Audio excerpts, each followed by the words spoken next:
Hello दोस्तों, आप सबका स्वागत है एक बार फिर से एस्ट्रो गुरु चैनल पर। मैं आप सभी के लिए आज एक और टैरो सेशन लेकर आया हूं और आज का विषय है कि वृषभ राशि के लिए 2025 कैसा रहने वाला है। यानी कि जो दूसरी राशि है वृषभ टॉरस, उनके लिए साल 2025 कैसा रहने वाला है, इस पर क्या टैरो की गाइडेंस है, ये आज की रीडिंग में कवर करूंगा। आज की रीडिंग के लिए दो पाइल्स को बनाया है जिनके सिंबॉलिक्स आपकी स्क्रीन के ऊपर अब एक साथ दिखाए जा रहे हैं। 2 of cups pile number 1, 2 of wands pile number 2। दोनों में से जो कार्ड आपको अच्छा लगे उसे अपनी पाइल मानिए। अकॉर्डिंगली आज की रीडिंग को देखिए, ये आपके साथ रेजोनेट करेगी। हर बार की तरह इस बार भी दोनों पाइल के लिए टाइम स्टैम्प्स को डिस्क्रिप्शन और कमेंट सेक्शन दोनों जगह पोस्ट कर दिया गया है ताकि आपको सुविधा हो जाए। अपनी पाइल की रीडिंग पर डायरेक्टली पहुंचने के लिए टाइम स्टैम्प पर क्लिक कर दीजिए, वीडियो आगे चला जाएगा और आप डायरेक्टली अपनी पाइल की रीडिंग पर पहुंच जाएंगे। जो लोग मुझसे आज पहली बार जुड़े हैं उनका मैं एस्ट्रो गुरु चैनल पर बहुत बहुत स्वागत करता हूं। आप सभी इस चैनल को सब्सक्राइब जरूर करिए, बेल आइकन को भी प्रेस करिए, क्योंकि जब आप बेल आइकन प्रेस करते हैं तो नए वीडियोस की नोटिफिकेशन आपके फोन पर आनी शुरू हो जाती हैं। और मेरे रेगुलर व्यूवर्स और सब्सक्राइबर्स, आप सभी के सहयोग और प्यार के लिए बहुत बहुत आभार। आगे बढ़ने से पहले आपको बता दूं कि मैं एक प्रोफेशनल एस्ट्रोलॉजर, एक प्रोफेशनल टैरो रीडर भी हूं। तो आपकी स्क्रीन पर यह नंबर जो आ रहा है इसके ऊपर आप संपर्क कर सकते हैं अगर आपको अपने लिए एक पर्सनल टैरो रीडिंग सेशन चाहिए या अपनी कुंडली आप मुझे दिखाना चाहते हैं। ये व्हाट्सएप नंबर है, तो इस पर कॉल नहीं करना है, इस पर मैसेज करिए। मैसेज के थ्रू सारी इंफॉर्मेशन मेरी टीम मेंबर आपको प्रोवाइड करेगी और आपकी हेल्प करेगी मेरे साथ आपके सेशन को बुक करने में। तो चलिए आज की रीडिंग को शुरू करते हैं और आपकी पाइल में मिलते हैं। हेलो पाइल नंबर 1, आप सबका स्वागत है आपकी रीडिंग में। आपने 2 ऑफ द कप्स को चूज किया था, मेरे बगल में उसकी इमेज लगा दी गई है। चलिए आज की रीडिंग को शुरू करते हैं और देखते हैं कि आपके लिए टैरो में क्या गाइडेंस आती है कि वृषभ राशि यानी कि टॉरस के लिए साल 2025 कैसा रहने वाला है। आपके लिए पहला कार्ड अपीयर हुआ है S of pentacles. Second position पर आपके लिए है 9 ऑफ वॉन्ड्स। कार्ड नंबर 3 आपके लिए है 5 ऑफ कप्स। फोर्थ पोजीशन पर आपके लिए है 6 ऑफ कप्स और अंतिम कार्ड आपके लिए अपीयर हुआ है 2 ऑफ कप्स। कप्स हाउस के 3 कार्ड्स अपीयर हो चुके हैं, सारे कार्ड्स माइनर आर्काना ग्रुप के हैं। 2025 वृषभ राशि आपके लिए कैसा रहने वाला है। किसी एक ऐसी सिचुएशन जिससे आप अपने आप को हटाना चाहते हैं, छुड़ाना चाहते हैं, भाग जाना चाहते हैं, भूल जाना चाहते हैं, उससे छुटकारा इस साल मिल जाएगा। साल का पहला महीना आपके लिए काफ़ी कुछ अच्छा रहेगा। इस पहले महीने में यानी जनवरी के महीने में आपके लिए सजेशन ये है कि आप एक प्रॉपर प्लानिंग बना लें कि इस ईयर को आप किन एस्पेक्ट्स में यूज करने वाले हैं। आप पूरी प्लानिंग तो नहीं बना सकते, लेकिन कम से कम इतना बना लें कि ये साल आप किन मामलों में इस्तेमाल करेंगे, क्या आपके टारगेट होंगे, क्या अचीव करेंगे, या एक छोटा मोटा प्लानिंग कर लीजिए। दूसरे लोग आपके बारे में क्या सोचते हैं, दूसरे लोगों का डिस्टर्बेंस कितना है, दूसरे लोगों का आपको लेकर के कितनी जलन है, दूसरे लोग आपके बारे में कितनी नफरत करते हैं, आपके बारे में कितनी बातें दूसरों से करते हैं, आपको कितना डिफेम करते हैं, इस तरह के विचार आपको फरवरी से आने शुरू हो सकते हैं। इन सभी विचारों को अगर आप कंसीडर करते हैं, देखिए यहां एक छोटी सी चीज आपको समझने की जरूरत है। दूसरे व्यक्ति के मन में क्या चल रहा है यह आपको नहीं पता चल सकता। ऐसा कोई तरीका अभी तक नहीं है कि सामने वाले के दिमाग में क्या है, वो आपके बारे में क्या सोच रहे हैं, क्या योजना बना रहे हैं, यह आपको नहीं मालूम पड़ सकता। इसलिए वे क्या सोच रहे होंगे इसका परसेप्शन अपने मन में मत बनाइए, क्योंकि अगर आप परसुएड करते हैं, एक कल्पना करते हैं कि सामने वाला मेरे बारे में यह सोच रहा होगा, यह सोच रही होगी, तो इसका नेगेटिव इफेक्ट आपको मिलेगा। एक नेगेटिविटी ही आपको फील होगी, पॉजिटिविटी कभी फील नहीं हो सकती। इसलिए दूसरे लोगों को छोड़िए, इस साल ये करना है आपको, याद रखिए। फरवरी ऑनवर्ड यानी फरवरी से लेकर के आगे जब भी कभी वृषभ राशि पाइल नंबर 1 आपके दिमाग में ये बात आने लगे कि दूसरे व्यक्ति मेरे बारे में योजनाएं बना रहे होंगे, प्लानिंग कर रहे होंगे, मुझे नुकसान पहुंचाना चाहते होंगे, जलन रख रहे होंगे, मेरे बारे में बुराइयां बातें कर रहे होंगे, कुछ भी नेगेटिव जो दूसरे लोगों के बारे में फीलिंग में आए कि ये मेरे बारे में ऐसा सोचते होंगे, आपको सबसे पहले 2 काम करने हैं। अगर ये 2 चीजें आप याद रख ले गए तो प्रॉब्लम से बच जाएंगे, दिक्कत नहीं होगी। देखिए कई बार क्या होता है, जब दूसरे लोग हमारे बारे में कुछ नकारात्मक चाह रहे हों और आपको बाई चांस पता चल जाए, मान लीजिए आपको पता चल जाए कि आपके शत्रु, आपके विरोधी ये करना चाहते हैं, कहीं से ऑथेंटिक सोर्सेस से आपको क्लियर पता चल जाए, तो आप डिस्टर्ब हो जाएंगे। आप सिक्योर करना शुरू करेंगे, उनके चाल को विफल करने की योजनाएं बनाएंगे, जो कि सही है, करना चाहिए।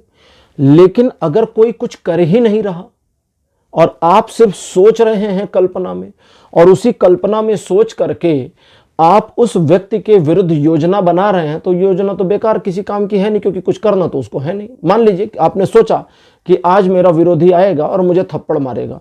अब आप ना हेलमेट लगा के बैठ जाए बाइक वाला, कि हम ना हेलमेट लगा लें और वो थप्पड़ गाल पर तो पड़ ही नहीं सकता भाई, और दिन भर हेलमेट लगा के बैठे रहे, वो शाम तक ना आवे, फिर तो बुद्धू बन गए हेलमेट लगा करके, चार लोग वैसे भी हंस के चले जाएंगे। दैट मीन्स कि जो नहीं होना उसका परसेप्शन मत करिए। तो पहला आपको काम यह करना है कि अपने आप से बात करनी है कि हो सकता है मेरी सोच में यह निगेटिविटी हो, क्योंकि ग्राउंड रियलिटी मुझे पता नहीं है। ठीक, अब यह पहली थॉट होनी चाहिए आपकी। सेकंड थॉट आपको लेनी है कि अब मुझे जरा ग्राउंड रियलिटी चेक करनी है कि सचमुच मुझे सिक्योर होने की जरूरत है, या खामखा हम ख्याली पुलाव पकाए जा रहे हैं, है ना। और जब एक बार आप ग्राउंड रियलिटी पर ध्यान दे दिए, अगर आप ग्राउंड रियलिटी पर ध्यान दे दिए, इसको याद रखिए, यहां पर अगर शब्द यूज किया गया है, क्योंकि ग्राउंड रियलिटी पर आपका ध्यान उस तरह से जाए, इसमें इस ईयर में डाउट आ रहा है। सिचुएशन के क्लोज होने के बाद आप ग्राउंड रियलिटी को समझेंगे और अपने आप को दोष देंगे कि यार ये गड़बड़ हो गया, हमने ग्राउंड रियलिटी को चेक नहीं किया था। तो सिचुएशन क्लोज होने के बाद का मामला फिर किसी काम का नहीं, फिर वही कहानी होगी ना कि फिर पछताए होत क्या, चिड़िया चुग गई खेत। तो अगर आपने उसी मोमेंटम में ग्राउंड रियलिटी पर ध्यान दिया तो आप पाएंगे कि इतनी निगेटिविटी तो है ही नहीं, कहीं कुछ गड़बड़ तो है नहीं, खामखा मैं सोच रहा हूं। और जब आप इस चीज को समझ जाएंगे तो फिर आप अपने काम में लग जाएंगे, वो निगेटिव माइंडसेट, वो निगेटिव थिंकिंग, वो निगेटिव ऑरा फील होना बंद हो जाएगा। लेकिन यहां आपको कहता है कि इसका अर्थ ये नहीं है कि जब आपने ये सोच लिया और ये समझ लिया कि दूसरा व्यक्ति मेरे विरुद्ध नहीं है, तो इसका यह मतलब नहीं कि अब आप फूलकर गदगद हो जाएं। बहुत गदगद मत होइएगा, क्योंकि गदगद होने ना कभी कभी होने में गड़बड़ी हो जाती है। जब हम दूसरे व्यक्ति के बिहेवियर को समझ जाएं कि भाई अब ये हमारा नुकसान नहीं करेंगे, अच्छा अब ये हमारा विरोध नहीं कर पाएंगे, तो बहुत बड़ी दिक्कत और बहुत बड़ी गड़बड़ का सामना भी करना पड़ सकता है। जैसे हमारे देश में गड़बड़ हुई थी क्या, 1971 की वार में जब बांग्लादेश को काटकर अलग कर दिया था पाकिस्तान से, तो उस समय की भारतीय सरकार के पास, यानी भारतीय आर्मी ने पाकिस्तान के 93,000 सोल्जर्स को बंदी बना लिया था। 93,000 उनके सैनिक हमारे यहां बंदी थे, पकड़ लिया था, सरेंडर कर दिया था उन्होंने। ठीक, हमारे 54 सैनिक 54 पाकिस्तान में, जो अभी का पाकिस्तान है, वहां पर बंद थे। मीटिंग हुई, बातचीत हुई, सामने वाले ने एग्री कर लिया कि जी हम आपका कुछ नहीं करेंगे, हम बहुत शर्मिंदा हैं, फलाना है, ढिमका है, और अब आप हमसे एक अच्छे जेस्चर में आ जाइए और हमारा संबंध अब बढ़िया चलेगा 1 to 1, और हमें एक तरह से माफ कर दीजिए। हमारी भारत सरकार एकदम फूल के कुप्पा हो गई, गदगद। 93,000 को छोड़ दिया, वो लेकर निकल गए। हमारे 54 कभी वापस आए ही नहीं भारत, उनको छोड़ा नहीं पाए। इतना बड़ा ब्लंडर हो गया, क्यों? क्योंकि गदगद हो गए थे। तो आपको गदगद नहीं होना है। दैट मीन्स इमोशनल डिसीजन इस ईयर में आपके लिए वर्जित रहेगा। अगर इमोशनल हुए और किसी डिसीजन पर इमोशनल होकर पहुंचते हैं तो उसकी ग्राउंड रियलिटी को चेक करिए। यह साल आपको वो देगा जो आप चाहते हैं। अभी आपको कहा ना जनवरी में प्लानिंग कर लीजिए। अगर बाई चांस आपने इस रीडिंग को जनवरी के बाद देखी, अब ये वाला जो बता रहा हूं ये उन पर ही अप्लाई होगा जिन्होंने रीडिंग ही जनवरी के बाद देखी, जनवरी में देखा ही नहीं था। आपने अगर जनवरी के बाद इस रीडिंग को देखा है तो आपको सबसे पहले ग्राउंड रियलिटी को चेक करना है कि मैं जितनी प्रॉब्लम फेस कर रही हूं या कर रहा हूं, क्या सचमुच उतनी ही प्रॉब्लम्स हैं? फिर आपको क्या पता चलेगा? नहीं, उतनी प्रॉब्लम्स नहीं है जितनी मैं फेस कर रहा हूं।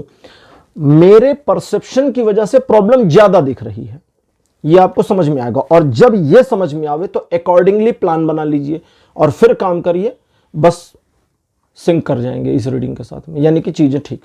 ये साल आपको वो दे सकता है जो आप चाहते हैं, और साथ ही साथ आपके जीवन में वो परिवर्तन कर सकता है जिसकी आप उम्मीद या कल्पना करते हैं। तो इस ईयर को इस सेंस में इस्तेमाल करने की कोशिश करिए।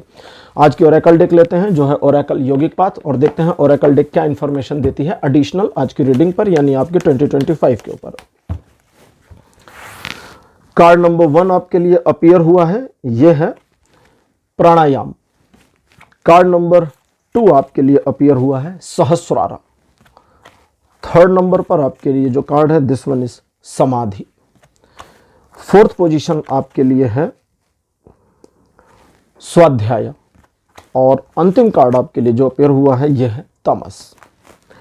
अब एज अ रीडर मुझे तो लगता है ये इधर से ऐसे आना चाहिए था, यानी ये पहला कार्ड होना चाहिए था, ये आखिरी, लेकिन खैर जिस तरह से आ गया, अब देखते हैं इंटरप्रिटेशन में क्या आता है। सबसे पहले ये समझ लें कि इस पूरे साल में आप, मैंने पहले बताया कि जो चाहते हैं वो या उससे ज्यादा मिलने की पूरी पॉसिबिलिटी है, लेकिन अगर आप स्वयं को मैनेज नहीं कर पाए तब गड़बड़ हो जाएगी। प्राणायाम, प्राणायाम का मतलब होता है अपने प्राणों के आयाम को व्यवस्थित करना। प्राण आयुर्वेद में जो हम सांस ले रहे हैं इसे प्राण ऊर्जा कहा जाता है, यही प्राण है, ठीक है। कहते हैं ना कि बोलचाल की भाषा में कहते हैं ना कि उनके प्राण पखेरु उड़ गए, मतलब जो सांस चल रही थी वो उड़ गई, खत्म, अब सांस चलनी बंद हो गई, यही मतलब है उसका। तो प्राणायाम जो कार्ड यहां पर आया ये कहता है कि आपको स्वयं को साधना है। अगर आप स्वयं को साधते हैं तो नियंत्रित हो जाएंगे, और अगर स्वयं को नहीं साधते तो अनियंत्रित हो जाएंगे। अनियंत्रित गाड़ी भी ले जाकर टकरा ही जाएगी, और नियंत्रित गाड़ी कभी टकराएगी नहीं, गंतव्य तक पहुंच जाएगी, इसे याद रखिए। तो आपको स्वयं को साधना है, और स्वयं को बस इनिशियली साधना है, शुरुआत में स्वयं को साधना है। एक बार आपने शुरुआत में स्वयं को साध लिया तो फिर आपकी गाड़ी धीरे से आराम से निकलती चली जाएगी, दिक्कत नहीं होगी। और आपके रियलाइजेशन में जो परिवर्तन होंगे इस ईयर में, उसके बेसिस पर आप स्वयं भी सही समय पर समझ जाएंगे कि अभी मैं क्या कर रहा हूं और अभी क्या निर्णय लेकर क्या करना चाहिए। इस तरह से अगर आप करते हैं और अपने टारगेट्स को अचीव करने के लिए कुछ नहीं तो सिर्फ अपने ऊपर बिलीव कर लेते हैं, सिर्फ अपने ऊपर सेल्फ ट्रस्ट कर ले जाते हैं, तो आप अपने टारगेट्स को अचीव करने में कामयाब होंगे इस ईयर। अब ओरेकल डेक कहता है फेलियर की पॉसिबिलिटी को सुन लें, क्योंकि फेलियर को नहीं समझेंगे कि भाई हम क्या गड़बड़ कर दें जिससे फेलियर हो सकता है, तो फिर आप फेलियर को रोक नहीं पाएंगे। पहला ये कहता है कि आपका जानबूझकर सिचुएशन को नेगेटिव एस्पेक्ट में ले लेना, कुछ दिक्कत हो या ना हो, पहले से ही पता होना कि भाई दिक्कत तो है। अब ये तो अजीब ही बात हो गई, मतलब अभी प्रॉब्लम दिख नहीं रही है लेकिन आपने मान लिया कि भाई हम ये वाला काम करेंगे तो प्रॉब्लम तो आनी ही है। पहले से जब आप मानेंगे तो फिर देखिए, कई बार होता है, आपने सुना होगा कि अपने आप को प्रसन्न रखना चाहिए, मन को शांत रखना चाहिए, पॉजिटिव सोचना चाहिए, नेगेटिव नहीं सोचना चाहिए। ये बातें स्पिरिचुअल गुरु से लेकर के मोटिवेशनल स्पीकर तक कह रहे होते हैं। क्यों कह रहे होते हैं? उसका रीजन ये है कि जब आप पॉजिटिव होते हैं, आप पॉजिटिव सोचते हैं, अब ये कहा जाता है ना कि पॉजिटिव सोचिए, ये कभी कोई नहीं कहता कि नेगेटिव थॉट को बंद कर दीजिए, बस मतलब इतने पर रुकते नहीं, कहते नेगेटिव को बंद करिए और पॉजिटिव सोचिए। लेकिन पॉजिटिव को छोड़ा नहीं जाता, कोई भी ये नहीं कहता कि अच्छा नेगेटिव थॉट बंद कर दो बस चीजें ठीक हो जाएंगी, नहीं, कभी नहीं ठीक होंगी। क्यों? क्योंकि नेगेटिव थॉट बंद नहीं होते।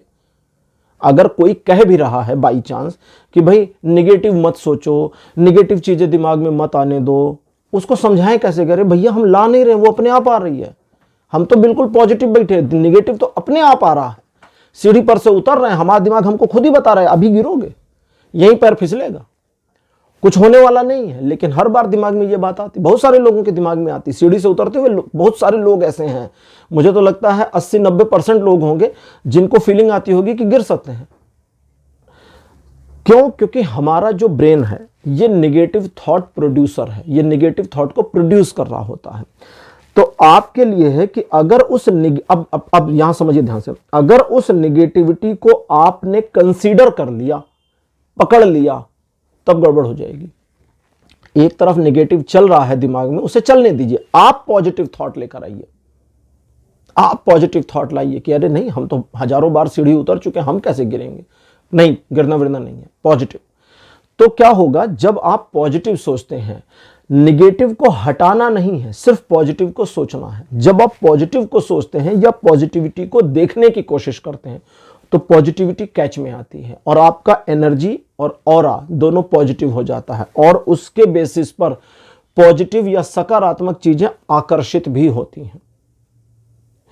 अगर आपने स्वयं को निगेटिव किया, निगेटिव थॉट के साथ कनेक्टेड हुए, आप अपने ऊपर डाउट किए, आप अपने बारे में एक गिल्ट की फीलिंग लिए, अगर आपने स्वयं को कमतर समझा तो ये सोच आपके ऊपर इस तरह से हावी होगी कि न सिर्फ आपको लगेगा कि मुझ में बहुत सारी कमियां हैं, मेरी कैपेबिलिटी नहीं है, मेरी योग्यता खत्म हो गई है, ऐसा लगेगा, बल्कि ये भी लगेगा कि पूरी दुनिया मेरी दुश्मन बनी पड़ी है और लोग मेरा बुरा ही चाह रहे हैं, या अगर लोग नहीं चाह रहे तो सिचुएशन मेरा बुरा करेगी, ये आपको फील होने लगेगा, यानी निराशावाद की ओर बढ़ जाएंगे। तो अपने मन को, अब निराशा क्या है, निराशा और आशा दो चीजें होती हैं, यानी कि होपलेसनेस और होप।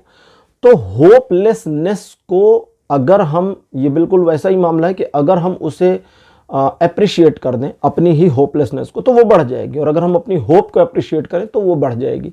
सिचुएशन कैसी भी हो, आपको अपनी होप में बने रहना है। और इस ईयर आप अपनी फैमिली, फ्रेंड्स और जो भी आपके आसपास के लोग हैं उनके साथ एक अच्छे वातावरण में रहेंगे, चीज़ों को पॉजिटिव तरीके से मैनेज करेंगे, और अगर आप पॉजिटिविटी को अपहोल्ड करते हैं तो थिंग्स आपके लिए पॉजिटिव होती जाएंगी। ये साल आपको फाइनेंशियल ग्रोथ देने वाला है। ये साल फैमिली मैटर्स में, लव रिलेशनशिप में आपके लिए पॉजिटिव है, आपको ज़्यादा लाभ देने वाला है। और इस ईयर आप अगर किसी तरह का कुछ कंस्ट्रक्ट करना चाहते हैं, देखिए यहाँ पर शब्द कंस्ट्रक्ट यूज किया है तो उसका मतलब बिल्डिंग ही नहीं हुआ। कंस्ट्रक्ट मतलब कुछ निर्मित करना, कुछ बनाना। आप वेल्थ क्रिएट कर सकते हैं, आप प्रॉपर्टी बना सकते हैं, ठीक है। कुछ मामलों में लोग और भी बहुत सारी चीज़ें बनाते हैं। तो अगर आप कुछ कंस्ट्रक्ट करना चाहते हैं, कंस्ट्रक्ट मतलब अपने एफर्ट से बनाना चाहते हैं, तो उसकी फुल पॉसिबिलिटी आएगी। और ये साल आपके लिए बहुत ज़्यादा फायदेमंद रहने वाला है, बस आप अपने नेगेटिविटी को मैनेज कर लें। तो पाइल नंबर 1 ये थी आपकी आज की रीडिंग। आज की रीडिंग आपको कैसी लगी, अपने एक्सपीरियंस, अपने अनुभव कमेंट सेक्शन में जरूर लिखिएगा। इस वीडियो को लाइक करिए, शेयर करिए और चैनल को सब्सक्राइब करना मत भूलिएगा। अगले वीडियो में आपसे फिर मिलूंगा। Bye bye. हेलो पाइल नंबर 2, आप सबका स्वागत है आपकी रीडिंग में। आपने 2 ऑफ वॉन्ड्स को चूज किया था, मेरे बगल में उसकी फोटो लगा दी गई है। चलिए आज की रीडिंग को शुरू करते हैं और देखते हैं कि आपके लिए वृषभ राशि यानी कि टॉरस आपके लिए 2025 कैसा रहने वाला है। पाइल नंबर 2 वृषभ राशि के लिए पहला कार्ड आपके लिए अपीयर हुआ है 9 ऑफ कप्स। सेकंड पोजीशन पर आपके लिए है queen of wands. Card number 3 आपके लिए है 6 ऑफ पेंटिकल्स। फोर्थ नंबर पर आपके लिए है द हेर्मिट और लास्ट कार्ड आपके लिए है द एम्प्रेस। बड़े बढ़िया कार्ड आए हैं। पाइल नंबर 2 पहला काम, इस साल उधार वाले मामलों से थोड़ा दूर रहें। स्पेसिफिकली अगर आपके व्यापार में, आपके बिजनेस में, आपके प्रोफेशन में उधार का सेटअप बना हुआ है। उधार का सेटअप बिजनेस में कैसा होता है, होता है ना कि भाई लोग उधार ले जा रहे हैं, टाइमली पे कर रहे हैं, वो ठीक है, वो चलेगा, उसमें नहीं। लेकिन वो वाले उधार से आपको दूर रहना है अपने प्रोफेशनल मामलों में, जहां लालच आपके पास आ जाए, आपको लालच हो जाए। मान लीजिए आप किसी बिजनेस में हैं, किसी ओकेजन पर कोई पर्सन आया जिसको आप ज़्यादा नहीं जानते, या उसके ऊपर उतना भरोसा नहीं है, या उसके साथ उधार के टर्म्स नहीं हैं, लेन देन बराबर नहीं बना है, ठीक है, या किसी के रेफरेंस से आ गया और उसने उधार मांगा, मत दीजिए, मना कर दीजिए, वहाँ बिजनेस नहीं करना, उतना नुकसान सह लीजिए, ठीक। पता लगा ज़्यादा के चक्कर में गड़बड़ हो जाएगी, है ना। दूसरा, उन मामलों में जहां पर आप अपने दिखावे के लिए उधार ले रहे हैं, जैसे कई बार होता है कि सिर्फ शान शौकत दिखाने के लिए क्रेडिट कार्ड का यूज़ कर रहे हैं, ज़रूरत नहीं है लेकिन दिखावा भी करना है, तो वहां पर आपको कंजूसी करने की ज़रूरत पड़ेगी। तीसरा, उन लोगों को उधार बिल्कुल नहीं देना है जो सचमुच प्रॉब्लम में हैं, लेकिन आपको ये पक्का पक्का पक्का पता है कि इसको पैसा दिया तो मतलब गया, वापस नहीं आने वाला, ठीक। उसको क्या कहते हैं, वो सांत्वना दे दीजिए, उधार मत दीजिए। अगर उधार दिया तो डूब जाएगा। एक और मामला है जहां पर धन के मामले में आपको संयम बरतना है, तब जब कोई व्यक्ति आपको ऐसा उकसाए इस तरह से बरगलाने की कोशिश करें कि अब आप अपने पैसे का थोड़ा अहंकार दिखाएं जरूर। नहीं, आपको अहंकार नहीं दिखाना, आपको शांत रहना है। ठीक, ये साल की जो शुरुआत है आपके लिए अच्छी होगी, बहुत तेज नहीं होगी लेकिन अच्छी होगी। चीजें पॉजिटिव रहेंगी। आप काफी कुछ प्लानिंग भी करेंगे, कुछ नई योजनाओं पर काम करेंगे, कुछ पुरानी योजनाओं को फिर से सोचेंगे, उसमें कुछ सुधार इत्यादि करेंगे। और इस ईयर में पाइल नंबर 2 आपका मेन फोकस रहेगा अपनी इमेज को इवेल्युएट करने में, बढ़ा कर रखने में। आप सम्मान प्राप्त करना चाहेंगे, आप कुछ ऐसा करना चाहेंगे जिससे न सिर्फ आपकी वेल्थ बढ़े बल्कि आपका सम्मान भी बढ़े। दोनों की पॉसिबिलिटी बनी हुई है, दोनों में किसी प्रकार का इशू नजर नहीं आता। लेकिन आपको ऐसे मौके भी मिलेंगे जहां पर आप अपना काम निकालने के लिए दूसरों को इस्तेमाल कर पाएं, और ऐसे मामलों में जहां आप दूसरों को यूज कर पाएं वहां सिचुएशनल शॉर्ट टर्म पीरियड के लिए, थोड़े समय के लिए किसी को इस्तेमाल करने में कोई प्रॉब्लम नहीं है, वो कर लीजिएगा। ये महीना आपको शुरू होने के साथ जून का महीना आने तक काफी कुछ दे देगा। आपके कई सारे मैटर्स स्ट्रीमलाइन हो जाएंगे, ऑन द ट्रैक आ जाएंगे। फाइनेंशियल मैटर्स में इंप्रूवमेंट आ जाएगी, आपके बिजनेस या प्रोफेशन या जॉब में भी चीजें इंप्रूव हो जाएंगी, आपकी इमेज में थोड़ा वृद्धि हो जाएगी। और जून आते आते तक किसी स्पेसिफिक मामले में पैसों को लेकर चल रही दिक्कत खत्म हो जाएगी। जहां तक आपके रिलेशनशिप की बात है तो जून का महीना आते आते तक चीजें अगर कुछ नेगेटिव थी और उन्हें आप पॉजिटिव करना चाहते थे तो पॉजिटिव हो जाएंगी, अदरवाइज चीजें स्मूथ हैं। जून का महीना बीतने के बाद जुलाई और अगस्त, ये जो 2 महीने हैं, ये आपके लिए सोचने विचारने वाले रहेंगे। सचमुच में आप सोचेंगे, सचमुच में आप विचार करेंगे, सिचुएशन ही ऐसी बन जाएगी कि आपको ये करना पड़ेगा, आप कुछ कर नहीं सकते, भाग नहीं पाएंगे।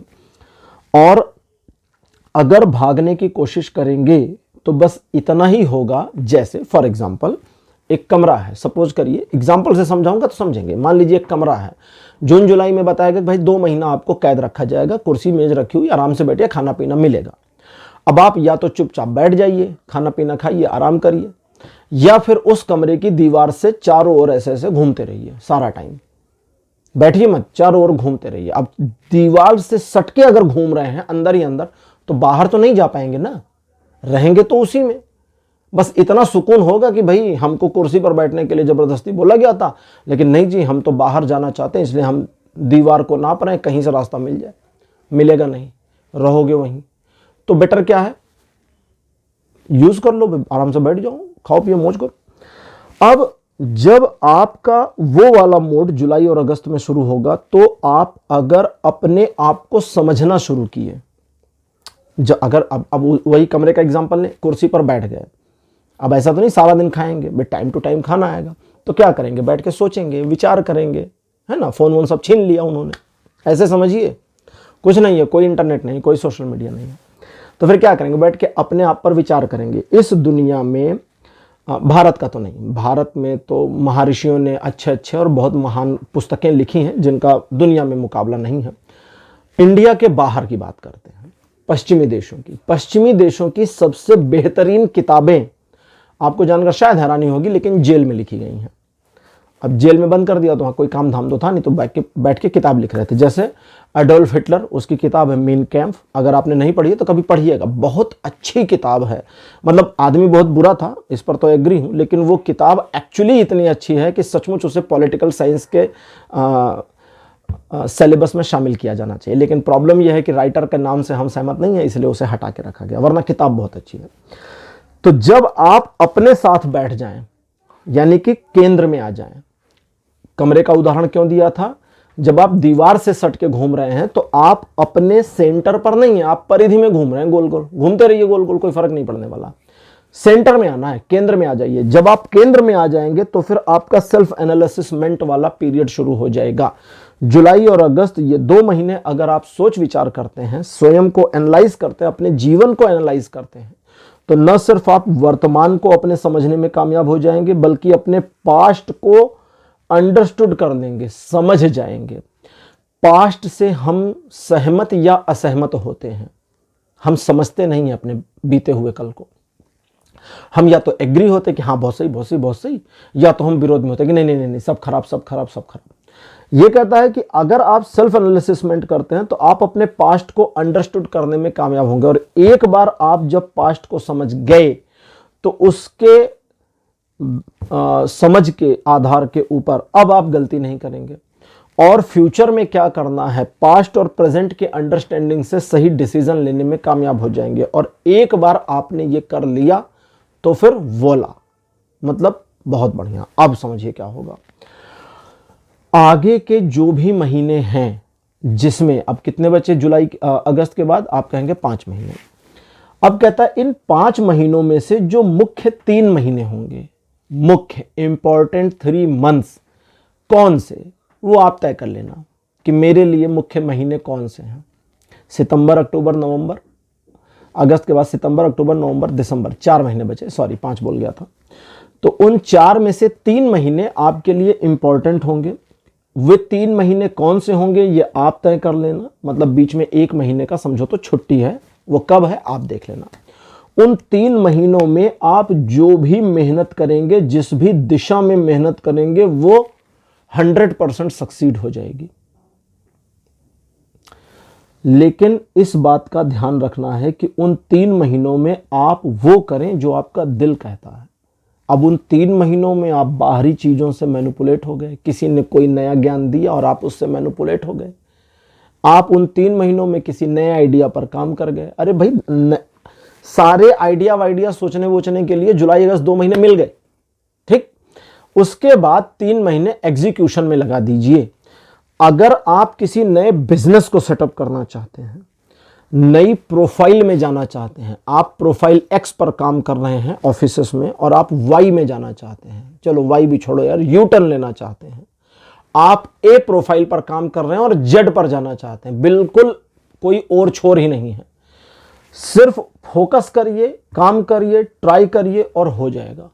ये इतना बढ़िया रहने वाला है। तो इस ईयर को आप यूज करें। आज की ओरेकल डेक लेते हैं। आज की ओरेकल डेक है ओरेकल यौगिक पाथ, और देखते हैं कुछ एडिशनल इंफॉर्मेशन ओरेकल डेक देते हैं।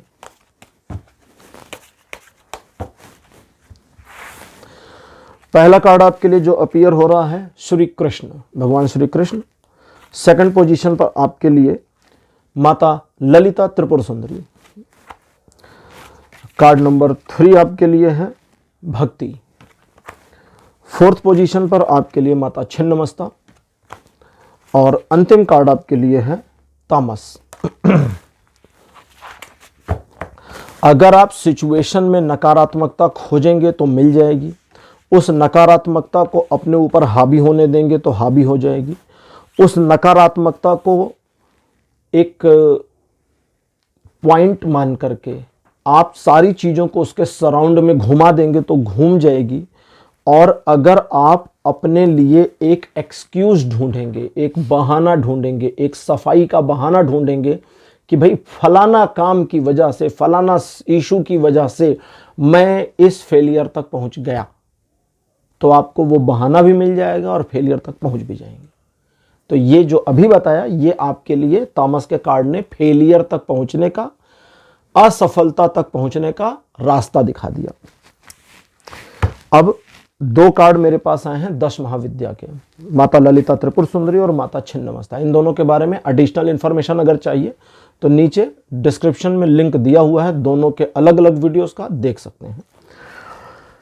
माता छिन्नमस्ता से शुरू करते हैं। वे कहती हैं कि आप अपने डिसीजंस में एक्यूरेट रहें, इमोशन के साथ मत जाएं और दिखावे के साथ भी मत जाएं।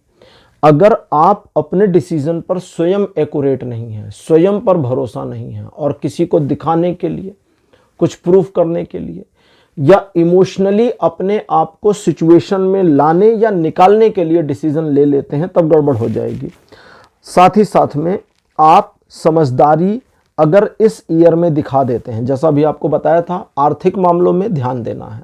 श्री कृष्ण का कार्ड, सिचुएशन को जिस ढंग से एग्जेजरेट कर दोगे हो जाएगी, जिस ढंग से एग्जेजरेट नहीं करोगे उस ढंग से एग्जेजरेट नहीं होगी। यानी कि सिचुएशन आपके नियंत्रण में रहेगी, लेकिन डिपेंड करता है कि आप सिचुएशन को कैसे देखते हैं, क्योंकि आपके नजरिए की वजह से ही आपका अपने ऊपर विश्वास बनेगा। जून के बाद में, जून तक कोई दिक्कत नहीं है, जून तक पूरा 6 महीने एकदम समझो स्मूथ, एकदम हाईवे है आपकी रोड, निकलते चले जाइए। जून के बाद अगर हम जुलाई अगस्त को इग्नोर कर दें तो चीज़ें निगेटिव हो जाएंगी। जुलाई अगस्त इतने इंपॉर्टेंट हैं कि वो आपके आगे के महीनों के आउटकम को डिफाइन करेंगे। इसलिए स्वयं पर विश्वास करें और जितना ट्रस्ट आपका स्वयं पर बढ़ता जाएगा, बेसिस ऑन दैट चीज़ें आपके लिए पॉजिटिव होती चली जाएंगी। आपको बस एक रास्ता पकड़ना है जो कि जुलाई अगस्त में आपको समझ में आ जाएगा। उस मार्ग पर चलते हैं तो चीज़ें उस तरह घूमेंगी जैसा आप चाहते हैं